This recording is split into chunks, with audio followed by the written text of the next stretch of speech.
Good morning friends. अपेक्षा online English classes अपने YouTube channel पर आज एक नए सेगमेंट के साथ नए पेपर के साथ आपका स्वागत करती है।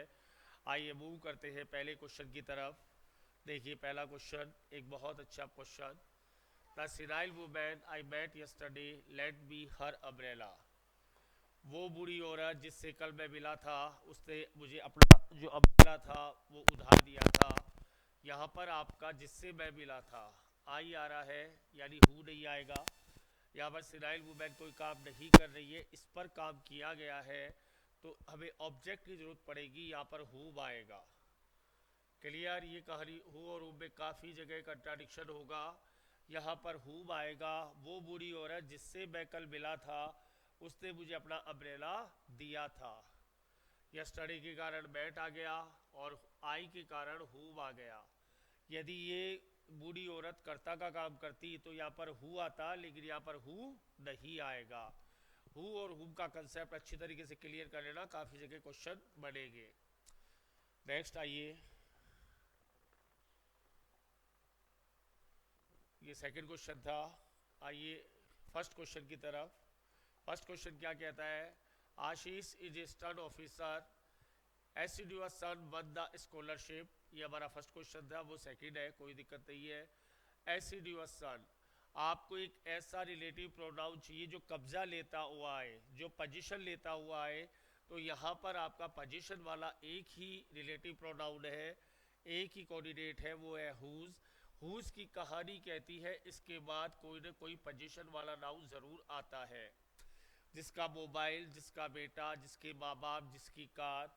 तो Ashish is a stud officer, Ashish एक सख्त ऑफिसर है। Whose assiduous son won the scholarship, जिसके मेहनती बेटे ने स्कॉलरशिप जीती थी। तो हुज आएगा यहाँ पर। ये हमारा पहला क्वेश्चन। सेकंड हमने कर लिया। थर्ड क्वेश्चन पर आइए। That is the distress lady, golden chain was stress. ये वही दुखी औरत है। फिर पोजीशन वाला कोई ना कोई आपके पास प्रोनाउन चाहिए जिसकी चेन को चुरा लिया गया था। फिर यहाँ पर हुज आएगा। क्या आएगा फ्रेंड्स? यहाँ पर हुज आएगा, जिसकी गोल्डन चेन। ना हुम आएगा, ना हु आएगा, ना दैट आएगा। यहाँ पर फिर हुज आएगा, क्योंकि क्या दिखाना है? पोजीशन दिखाना है, कब्जा दिखाना है। Next question number 4। Madam Curie discovered radium was one of the eminent women of that era. Era का क्या मतलब होता है? युग होता है।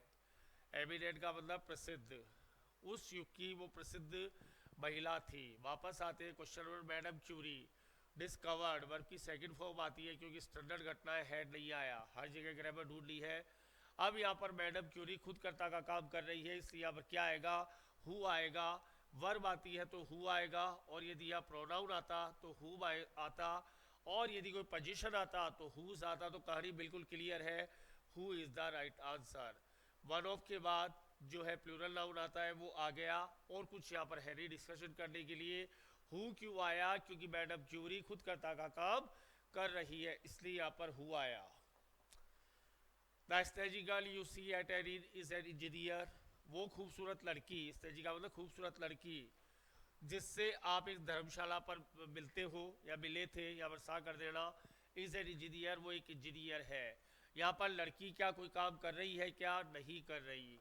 क्या लड़की सब्जेक्ट का काम कर रही है? नहीं कर रही। लड़की पर काम किया जा रहा है, यानी समय ये ऑब्जेक्ट है, क्योंकि पीछे यू आ गया। यू उस ऑब्जेक्ट पर काम कर रहा है, तो हु तो बिल्कुल नहीं आएगा। दो सब्जेक्ट क्या एक साथ आ सकते हैं क्या? नेवर, कभी नहीं। तो यहाँ पर क्या आएगा? यहाँ पर हुम आएगा। सीधी सी कहानी है।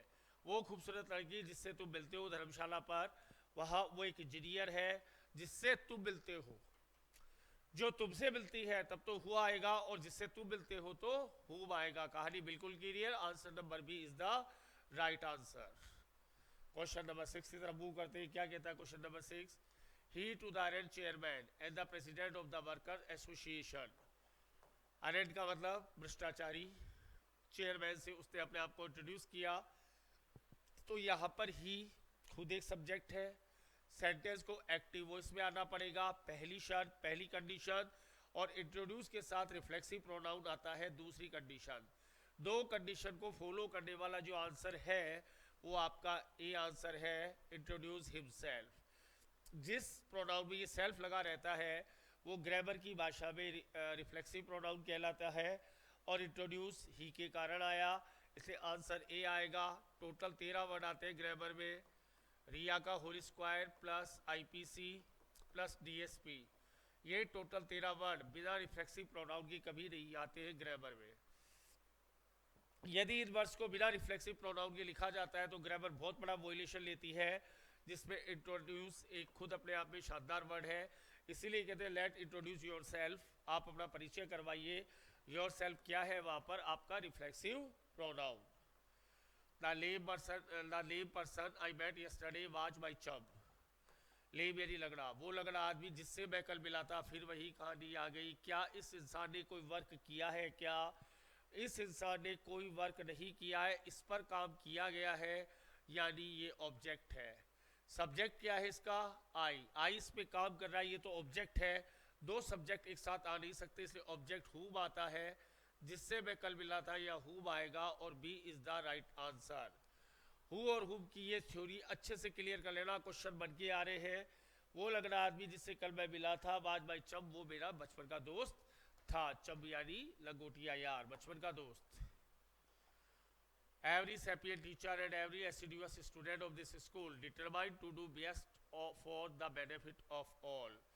Every फिर आ गया, each, every, either or neither, each, every, either or neither, ये चार वर्ड कहते हैं हमारे साथ कभी प्लूरल वर्ब नहीं आती, हमारे साथ कभी दिया नहीं आता। चाहे आप 1000 चीज़ें लगा दो, वो आपकी थ्योरी है। वर्ब सिंगुलर आएगी तो प्रोनाउन की क्या चाल? बोले जब तक लड़का लड़की क्लियर ना हो तब तक हिज आएगा, और बिल्कुल लड़की क्लियर हो जाए तब वहाँ पर हर आएगा, लेकिन दियर नहीं आएगा। वही कहानी यहाँ लगानी है। एवरी सैपियन टीचर यानी ज्ञानी टीचर, एवरी एसिडियस स्टूडेंट यानी परिश्रमी स्टूडेंट ऑफ दिस स्कूल, यहाँ पर इज आएगा। सिंगुलर वर्ब आएगी। डिटरमाइंड टू, दृढ़ निश्चयी है अपना अच्छा करने के लिए, यहाँ पर हिज आएगा।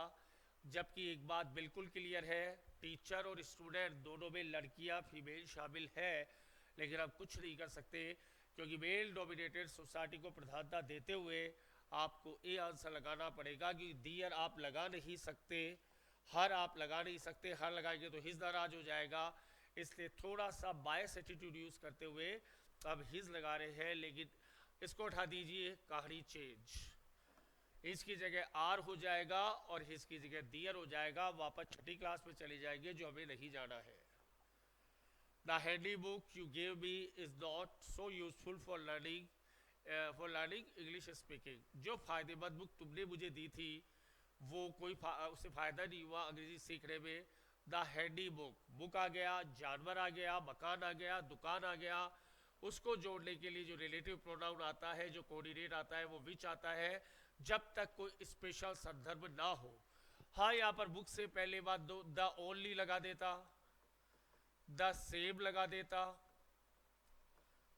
द बेस्ट लगा देता, तब यहाँ पर विच की जगह दैट आ सकता था। ये कंडीशन द ओनली लगाता, द सेम लगाता, द बेस्ट लगाता, तो यहाँ पर दैट आ सकता था। लेकिन नॉर्मल सर्कमस्टांसेस में विच आएगा। ए इज द राइट आंसर। और जानवर के साथ भी क्या है, विच आता है।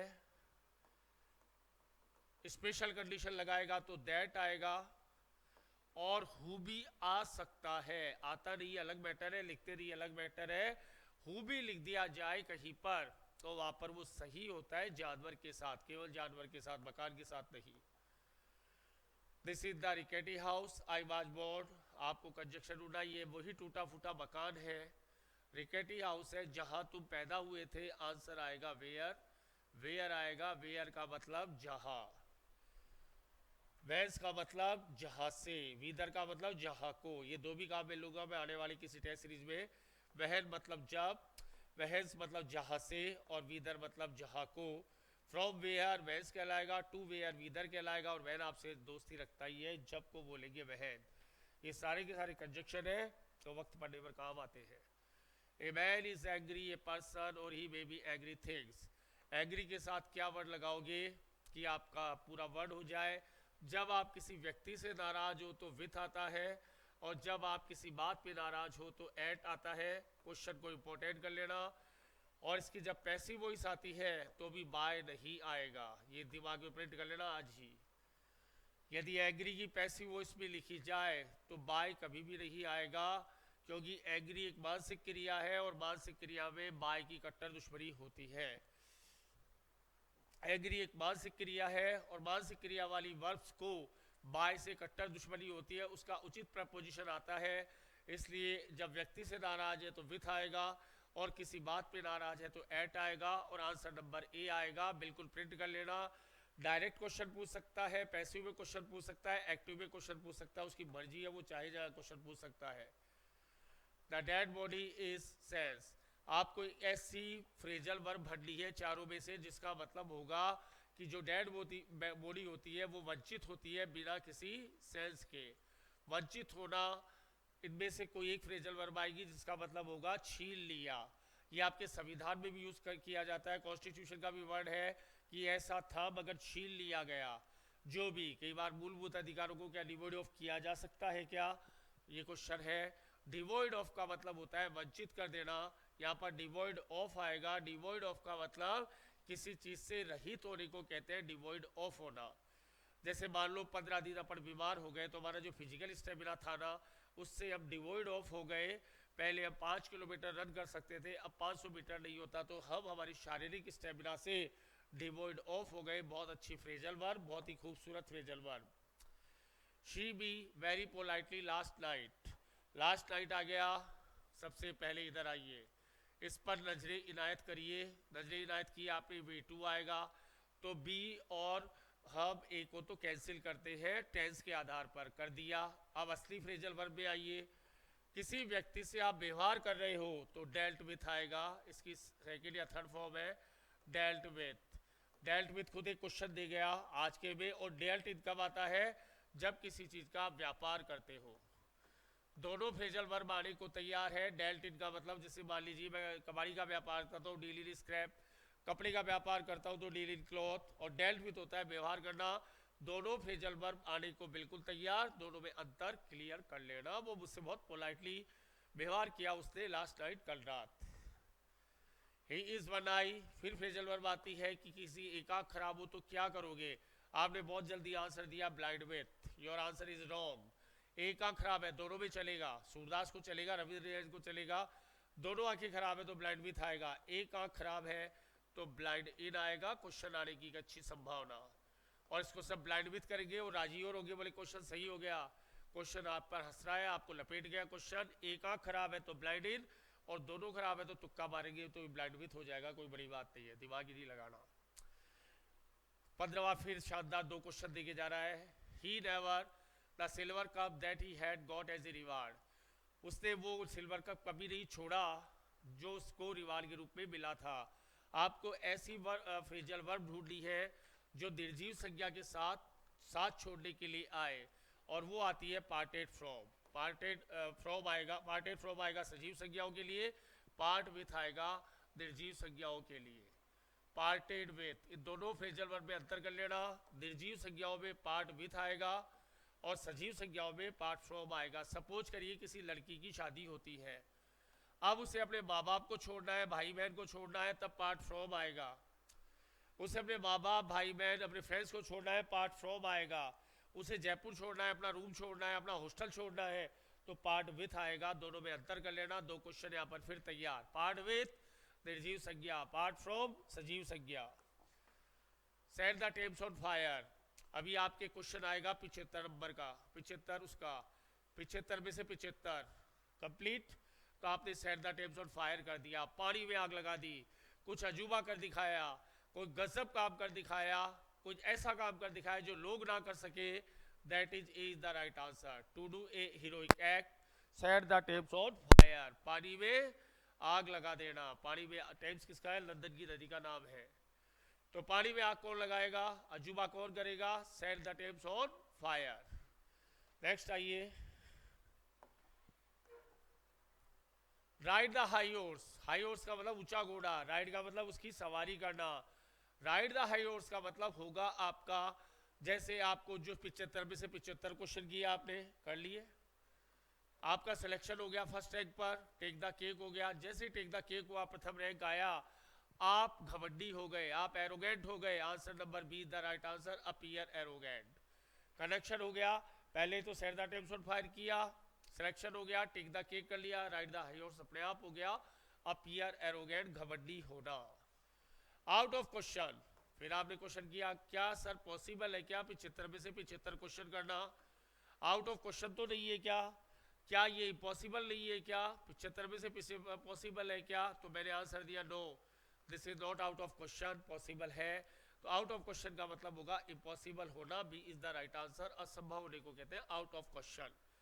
आप देखा राम शराब पीता है, राम ड्रिंक्स बूज, बोले no no this is out of question, Ram drinks booze, Ram शराब पी नहीं सकता, ये असंभव है, आउट ऑफ क्वेश्चन है। बर्ड माई फिंगर, एक जुआरी था, गैम्बलर, उसने पैसा 20 लाख रुपए दाव पे लगा दिया, जुआ में लगा दिया 20 लाख रुपीस, वो हार गया, उसने 20 लाख रुपए लगाया, put the all eggs in single basket, वो हार गया, हार गया तो बर्ड इस फिंगर कर लिया, यानी कोई इकोनॉमिकल नुकसान कर लिया, कोई प्रॉपर्टी में किसी का नुकसान उठा लिया। Answer number A, income loss of property. Bird by finger का मतलब होगा अपना आर्थिक नुकसान करवा लेना। फिंगर को देखो और बर्ड कर दो, फिजिकल नहीं है प्रेजेंटेशन, फिंगर को देखो और उसको बर्ड करो, कोई भी आर्थिक नुकसान करवा लेना। सट्टे में पैसा लगाया 20 लाख हार गए, जुआ में पैसा लगाया 20 लाख हार गए।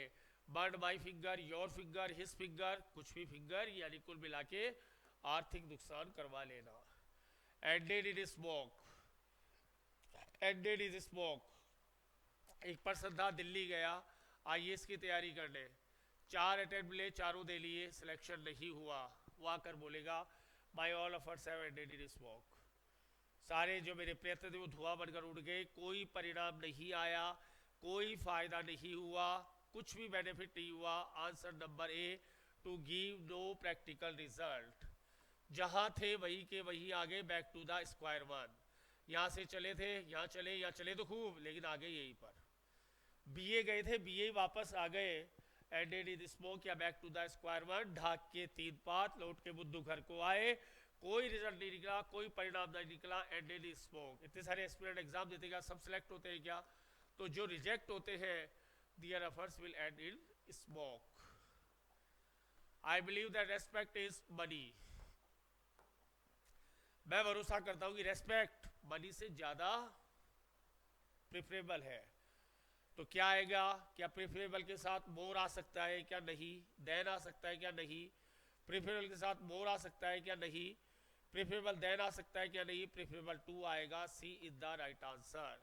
प्रेफरेबल से पहले मोर और लेस नहीं आता, प्रेफरेबल के बाद कभी देन नहीं आता। फॉर्मूला वापस याद कर लीजिए, जागृति शर्मा की पेप्सी को वापस याद कर लीजिए। Junior, senior, prefer, Elder, preferable, superior, inferior, कहानी खत्म। इससे पहले मोर और लेस नहीं आता, बाद में कभी देन नहीं आता, टू आएगा, क्योंकि अपने आप में कंप्लीट कंपैरेटिव डिग्री है, इसलिए पहले कुछ नहीं लगाना, बाद में देन नहीं लगाना, इनके साथ तुलना करते समय टू आएगा, देन कभी भी नहीं आएगा। The cloth on the cloth line, चलो कपड़ों को तड़ी पे सुखाते हैं, सेंटेंस एक्टिव में जाएगा या पैसिव में जाएगा? सीधी सी बात है, कपड़े अपने आप तो सुखाए नहीं गए, पैसिव में जाएगा। क्लोथ के साथ जो है वर आएगा। अब कपड़ों को सुखाना है तो हैंग्ड आएगा या हंग आएगा? तो सी और डी की कहानी तो खत्म, क्योंकि तो एक्टिव में वैसे ही खत्म हो गए। ए और बी की कहानी जिंदा। हैंग्ड होता है किसी को फांसी देना, तो हैंग्ड नहीं आएगा। कपड़े सुखाने हैं, लटकाने हैं, तो वर हैंग आएगा, B is the right answer. Sentence passive में गया, एक कहानी। सेंटेंस हैंग आएगा, हैंग्ड आएगा, हंग आएगा, हंग आएगा क्योंकि आपको लटकाने हैं, फांसी देने के लिए हैंग्ड आता है, लटकाने के लिए हंग आएगा, B is the appropriate right answer.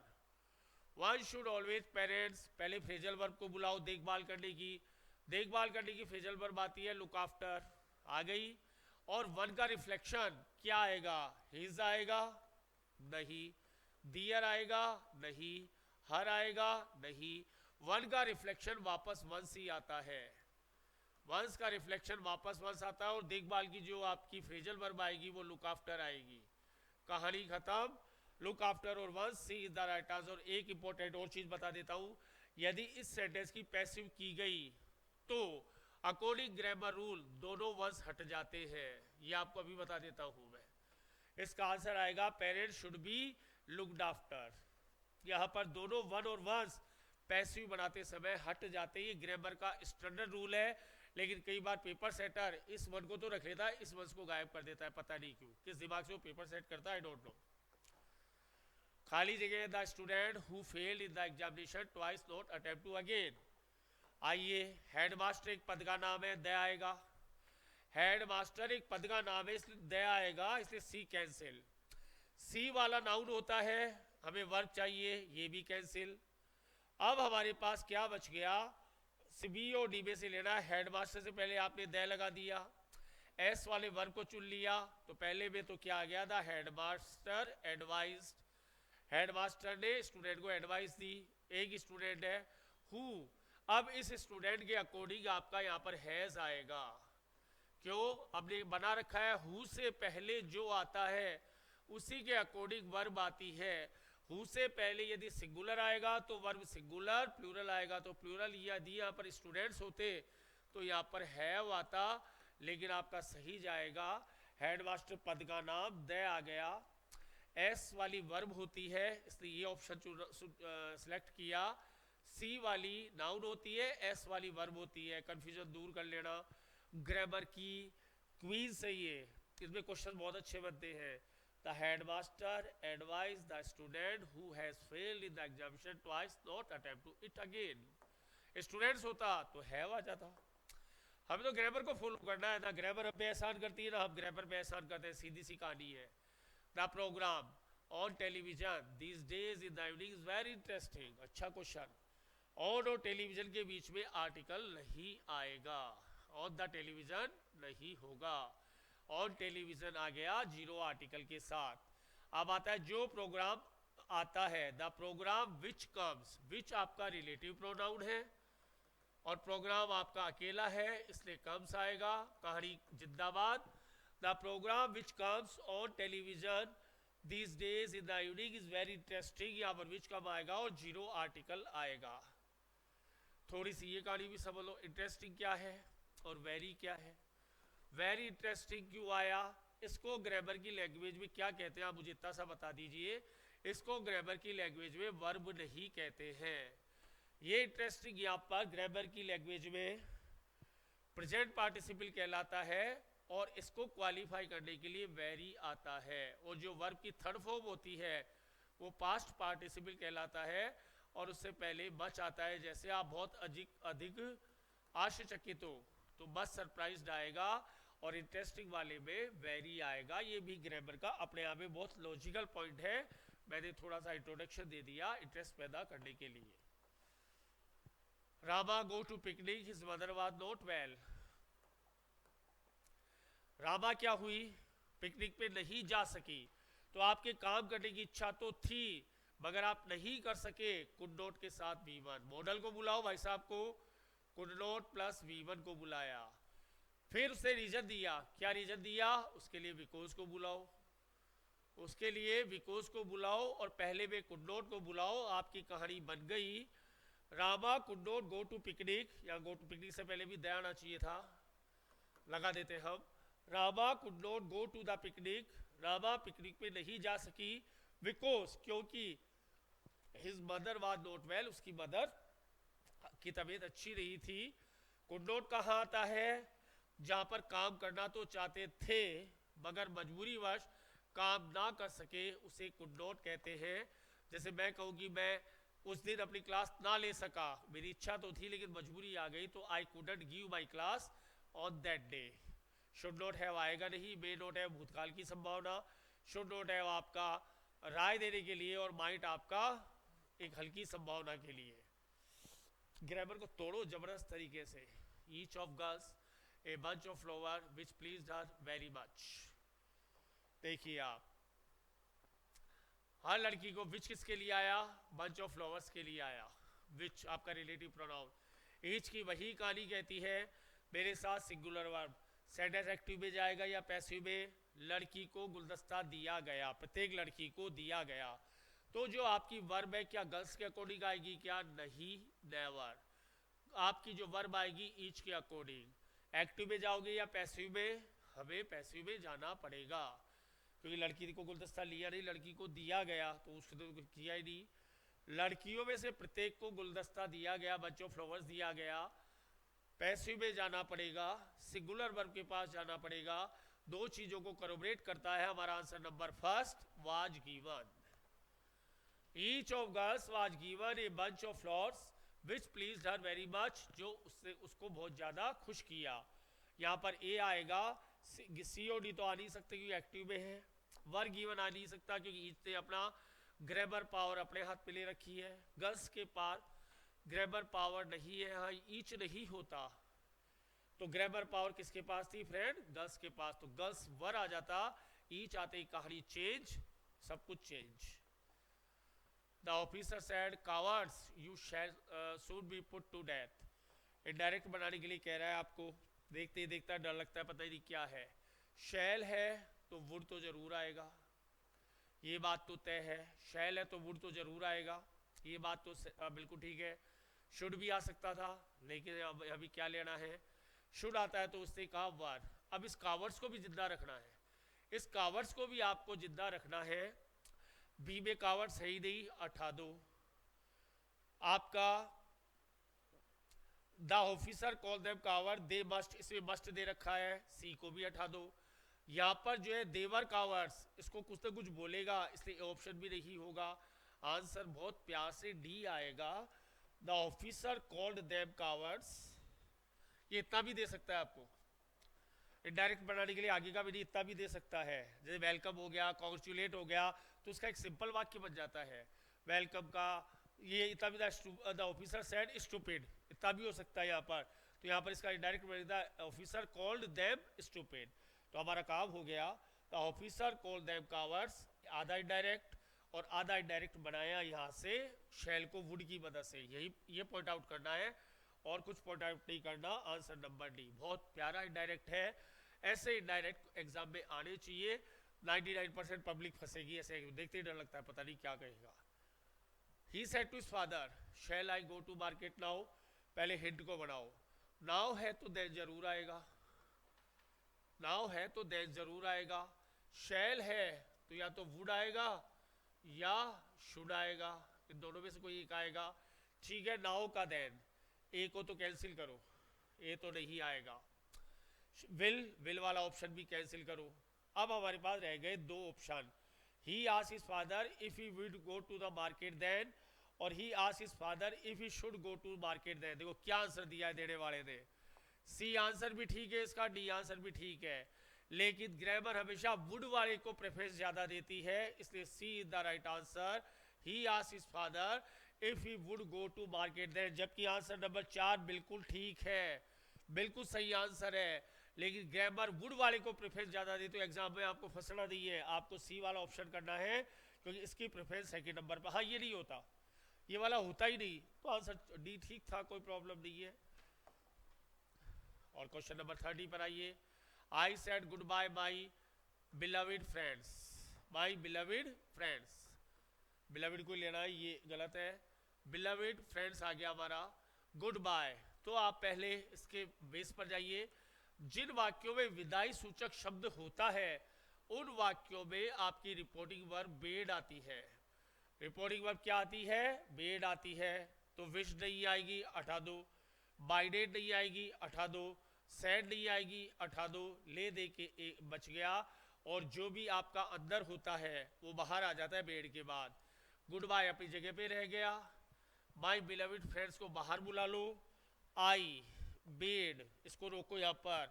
My beloved friends, ये आपका बाहर आ गया। फादर होता, मदर होता, वो सब बाहर आ जाते हैं, और गुड बाय भाई साहब अपनी जगह रह जाते हैं। और एक चीज और, एक चीज बहुत इंपॉर्टेंट, इन वाक्यों में कभी दैट नहीं आएगा, कंजक्शन नहीं आएगा। दो में कभी भी कंजक्शन नहीं आता, जिनमें आप अभिवादन करते हैं उनमें कंजक्शन नहीं आता, और जिनमें आप बाय वगैरह करते हैं उनमें कंजक्शन नहीं आता। यानी जब आप मिलते हैं किसी से तो क्या करते हैं? अभिवादन, गुड मॉर्निंग सर, तो इसमें कंजक्शन नहीं आएगा। और जब अपन बिछड़ते हैं तो अपन बोलते हैं बाय बाय, इसमें भी कंजक्शन नहीं आएगा। तो मिलना बिछड़ना, इन दोनों में ही कंजक्शन नहीं आएगा। बस इतनी सी बात याद रखनी है। मिलना बिछड़ना दुनिया की रीत यही है, मिलने दो, लेकिन दोनों में हमें कंजक्शन नहीं लगाना है। दैट लगा के भी आपको घुमाएगा तो आप सोचते हो डायरेक्ट में दैट तो आता ही है, हमें नहीं लगाना यहाँ पर। मिलते समय दैट नहीं आएगा, कंजक्शन नहीं आएगा, बिछड़ते समय कंजक्शन नहीं आएगा। कहानी इतनी सी है और कुछ याद नहीं रखना है। बेड से आपने पकड़ लिया, जो जिसको भी कहा उसको बाहर बुला लिया, और जो बच गया गुड बाय वो एज इट इज रह गया। एक आधा क्वेश्चन जरूर बनता है इन चीज़ों पर, तो हमें ट्रिक लगानी और कुछ नहीं करना है। Clear friends? मजा आया? एंजॉयमेंट करते रहो, आगे बढ़ते रहो, और 75 आउट ऑफ 75 का टारगेट बनाते रहो। मुझे फ़ोन उसी दिन करोगे आप जिस दिन आप 75 में से 75 कर लोगे। नहीं, नमस्कार, गुड बाय।